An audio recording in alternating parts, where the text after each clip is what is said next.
In the words of Nelson Mandela, destroying a nation does not require the use of atomic bombs or missiles. It only requires lowering the quality of education and allowing cheating in the examinations by students, among other things he highlighted. On this episode of Let's Talk, we will be breaking this down in relation to the ongoing ASU strike in Nigeria. Hello and welcome. My name is Olujoke Musako on Let's Talk. My guest is the Vice Chancellor of Crescent University, Professor Ibraheem Gbajabiamila. The topic is the collapse of education. Is the collapse of education the collapse of a nation? Before we delve into the program proper, I want you to hold on until we get that answered. But before then, please remember to subscribe to our YouTube channel and follow us on all of our social media platforms. Thanks for joining us once again. Thank you so much for coming on the show, sir. It's nice having you here. Thank you very much. Thank you. Now, what is education and what does it entail?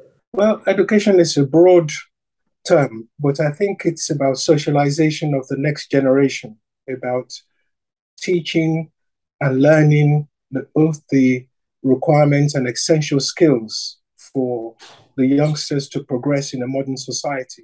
So an educated person in any society, especially in the 21st century, is important for national development.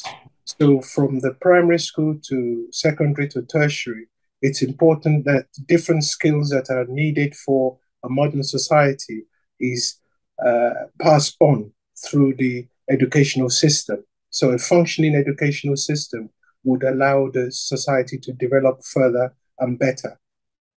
So how important is education? Like you actually said some things related to it, but I want to know how very, very important is education to the growth of a nation.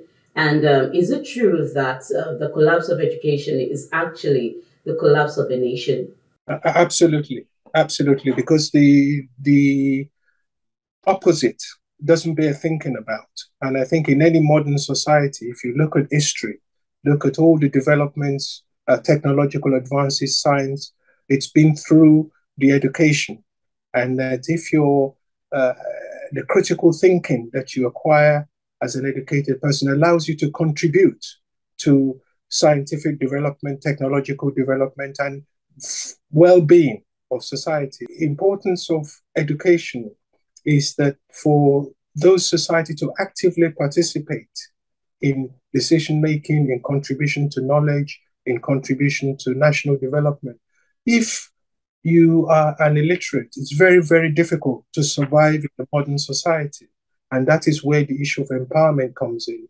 Those who have not had the opportunity, they can only function at a very limited level. Just imagine on a daily basis from A to B, the amount of different signs that says, do this, don't do this.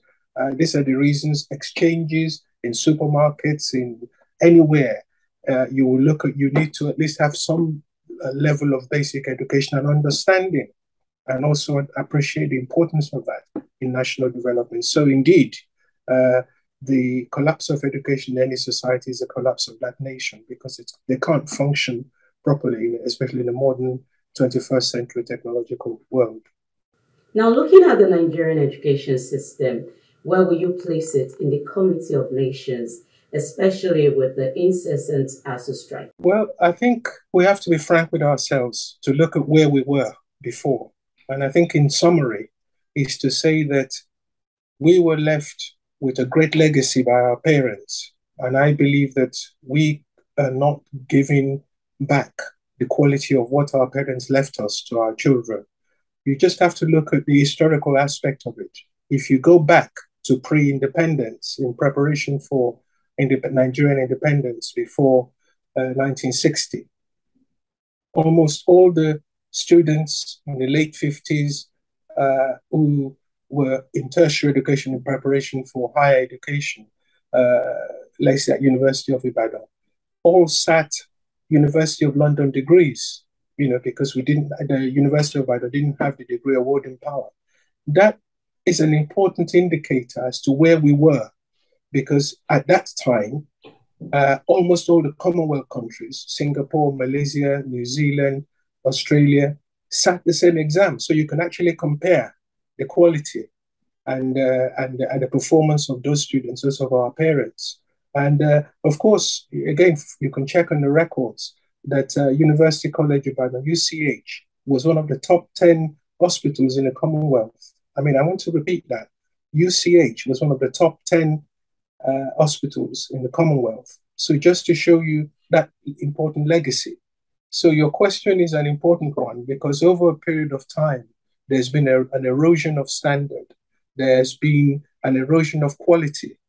So that when we had independence and we started very well, but when the military came in, what they did was to relegate education to the back burner. And we have been on a sliding scale since then. So that, I think, is really bringing up to today as to where we are. And I think the short answer is that we're not in a very good position. Wow. Thank you so much, Tad. Let's quickly go on that short break and we'll be right back.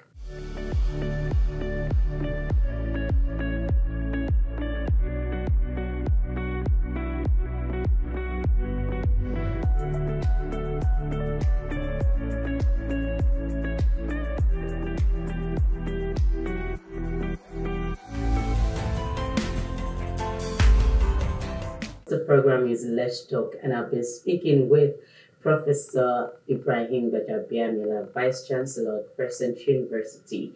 And we've been talking about how important education is to a nation and what it could actually do to the growth of a nation. Thank you so much, Professor Gbajabiamila, for standing by. So, how is it affecting the effort of the private educational sector? Because I know there was a time that private schools were not really there in Nigeria. It has always been public schools, federal government, state government.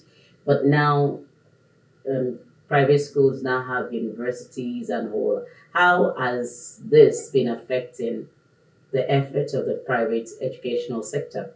Yes, I think you're correct. I think what we have to say is that Nigerians are very resilient. We're almost a singular local government. If they don't provide water, you dig a borehole. They don't provide electricity, you buy a generator. And if they're not providing the schools, then you find alternatives and going private. I think you're right. Again, my earlier assertion is that most of our parents went to public schools and at free at a time of need. But over a period of time, and if we just take Lagos, for example, there are over 25,000 private schools in Lagos alone. So that's more than the public sector. And of course, the issue of quality and the issue of standards comes into it. And I think that has always been an issue for our parents. I think most average Nigerian African parents, education of their child is their number one priority. So they're willing to spend as much as possible as their priority. And I think that has fueled the development of the private institutions. Of course, up to a particular time, there were no private universities. But when the liberalization came in, because obviously the government could not fund, the population was growing, and we could not fund or be able to accommodate the number of students that were coming through, so that Nigeria became the best exporter of students all over the world.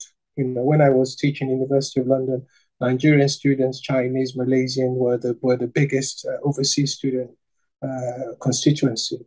So what you also do have in other parts of the world is that because of the parents' desire and thirst for knowledge and standards, they send their children all over the place, as it were, all over the world. So that has meant that our teeming population, one of the biggest, largest African Black nation around, over 200 million people, we have been unable to cope.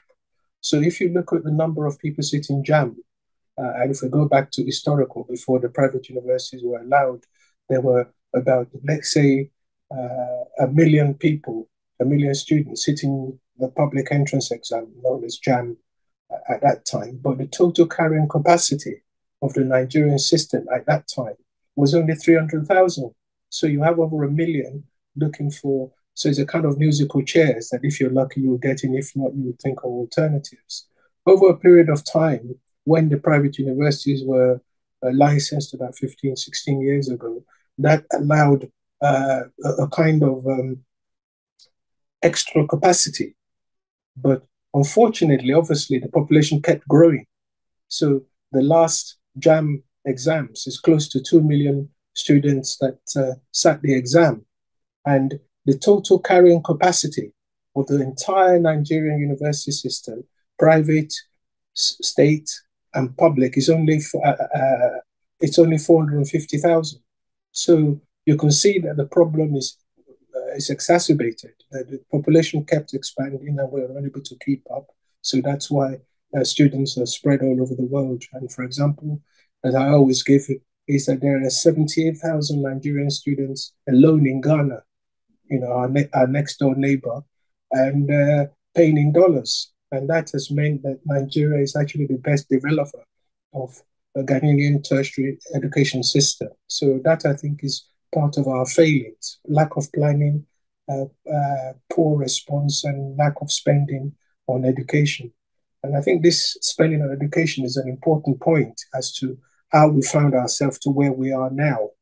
Because the situation was UNESCO recommends that you spend 25% of your GDP on education. And different countries in Africa have been trying to reach this. And I think the only reason the Ghanaians have been able to achieve it is that they're the only country in Africa that have been able to spend 25% of their GDP on education. So as a result of that they have developed the system, and of course overtaken us, because those who are old enough will recall that Nigerian universities, over 100 of them, the hub for West Africa. Most Ghanaian students came to Nigeria for their tertiary education. But that has now gone the other way, as I've said, and that it's not something that we could be proud of. But essentially, it's reflected in that if you spend money on education, you will get the results. Having spent 25% of GDP, and I just want to give you two examples of comparators that you can see how we've been left behind. One is the WAEC result. WAEC is the West African Examination Council. It's an exam that's taken by all students from West Africa over the last 40 years. That figure would show that the first 30 years, it is the Nigerian students that have excelled. And in fact, it was a competition among Nigerian secondary schools to see who was in the top 100. Over a period of time, over the last 10, 12 years, there's been a reversal of fortune, that no Nigerian secondary school was in the top 100. And that was a shock to most parents and teachers, that how did we get to a stage where our neighbors are beating us or whatever. And I remember the very first year it happened, most people blamed the children. They say that, well, they weren't the right set, as it were. But obviously, over a period of time, that has continued. The sliding downwards has continued. And of course, I was interested in this and looking further as to how or why we've got ourselves in this position. But of course, if you look at the modern curriculum, if you look at the modern requirements for science and technology, almost all the Ghanaian secondary school meet all the criteria. And I always issue a challenge to Nigerians that if you can find me a public secondary school that has three elements, that is running water, light, constant light, and internet access. Public secondary schools. And that's, if you can't find that, and we haven't found it so far, then you will know why our children are not performing as well as the Ghanaian children, because 90% of the Ghanaian public schools have this requirement. And of course, if you're into science and running laboratories, running modern teaching, smart boards, and all the requirements for success in the 21st century, the Ghanaian children are in a better position than the Nigerian ones. Wow, that's really a wide gap looking at where Nigeria has been coming from and where it is right now. and it still looks as if we are taking the baby step. Now, what can be done by stakeholders to ensure that education sector is revamped and sustained? I'm trying to look at it from the public-private partnership. The first of all, if you accept there's a problem and there are issues, and as I said, the figures back that up. Those that spend 25% or above on their education are getting the results. Unfortunately, when the first set of results came out, Nigeria was spending 9% of their GDP on education, whilst others are spending 25%. The sad part of it is that last month, the latest figures available, that our spending on education has dropped down to 5%. You know, we have the enviable record of having the largest number of children out of school. That is, I think, an important information that we failed to address over the last 40 years, that 10 million, 13 million children are out of school. 20% of children out of school in the world are in Nigeria. We have been unable to address this issue. And I think that it's one of the things that the proprietor of Crescent University, His Excellency Prince Gbajabiamila, addressed when he was both the ambassador and a World Court judge. He said that he was embarrassed to be told that these are the figures and that it didn't make sense, that we were not really serious about education as a top 10 oil producer. That how can a top 10 oil producer be unable to spend money on education, get more children into school, whereas neighbors with very few resources, I can give you examples of Tanzania, Zambia, South Africa, have been able to get more of the children into school because that's their priority. And so we, as a well-resourced country, top 10 oil producer, have been unable to make progress along this front. And I think that that is really the mirror that we need to look at. How did we get ourselves in a position from UCH being one of the best hospitals in the Commonwealth in 1958 to now, where, you know, almost 70% of our doctors that are trained overseas, and we're losing nurses at an alarming rate, and professionals are unable to make a basic living, which is the basis of this ASO strike, that over the past 12 years, the government will sign an agreement, they'll fail to fulfill the agreement, and there's a cycle of strikes as a result of that. These children suffer more, you know, and that I think is where we are now. I think it's not a very good position to be in. Thank you so much, sir. Now, I would like to quickly just go to your school. You've received a couple of accolades and on what your school has been doing, and you are the Vice Chancellor. How have you been managing the affairs of Crescent University to actually put it on that level of success?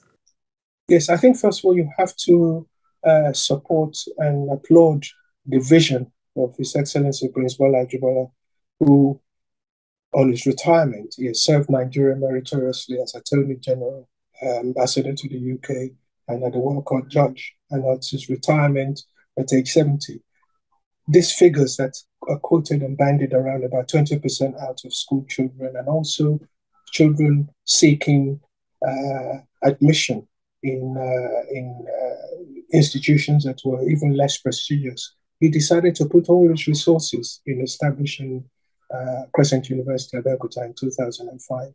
And that has been a systematic growth. I met him when I was teaching at the University of London, and he was our ambassador. And he said he had this vision of contributing to national development. And the only way you could contribute is to have all the things that the public universities lack, to have it in a private university that is focused on delivery of subjects that parents want, and also that will match the capital flight.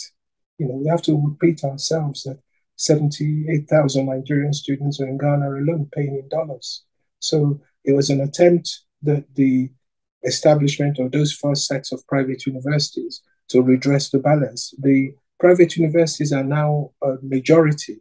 There are over 100 private universities alone, and the public sector only has 47. So in going forward, it is parents again having to dip into their pockets to reach the standard, because the government have failed to fund the public university. So it's a pleasure for me to come and assist him in that development. I mean, my initial idea was just to spend 5 years to get things going.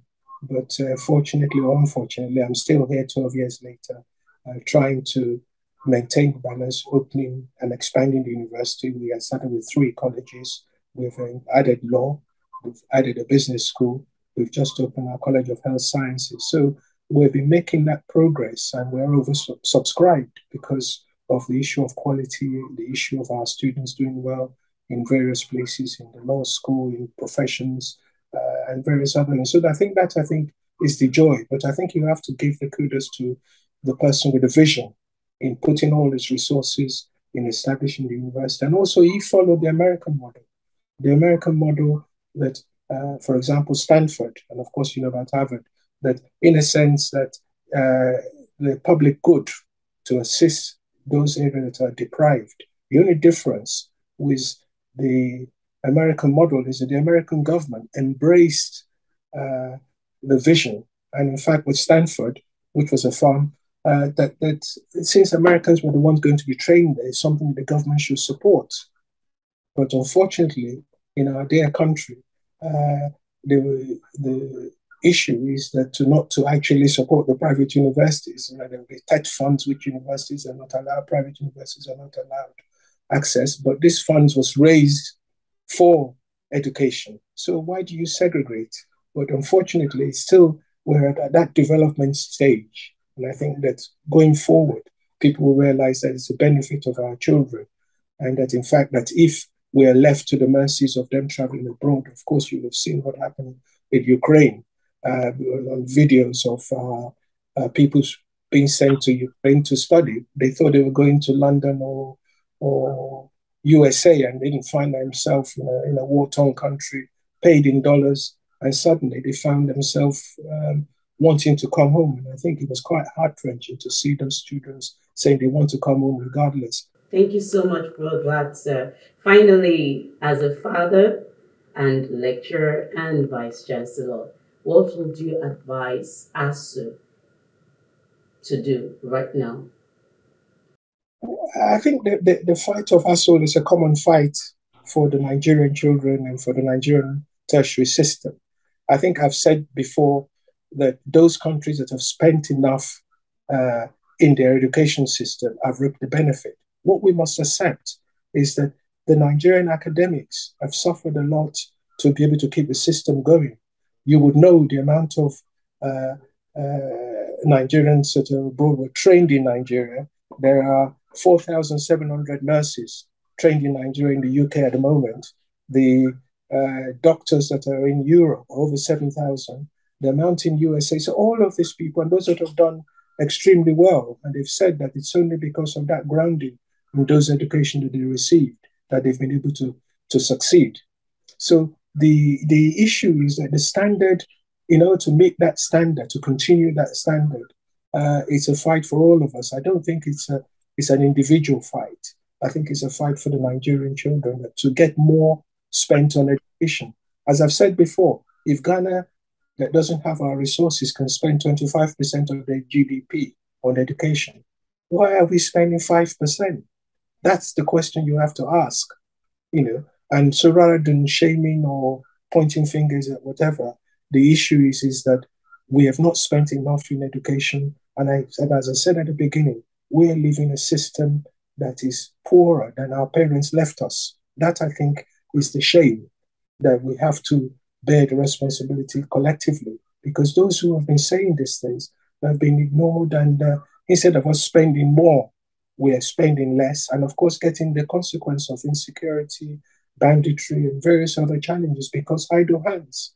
If you have no stake in any society, then, if it's destroyed, it doesn't really matter. And I think Chief Obasanjo said this in 1958, that, if you don't educate the children of the poor, he said, they and your children will meet in an unpleasant place.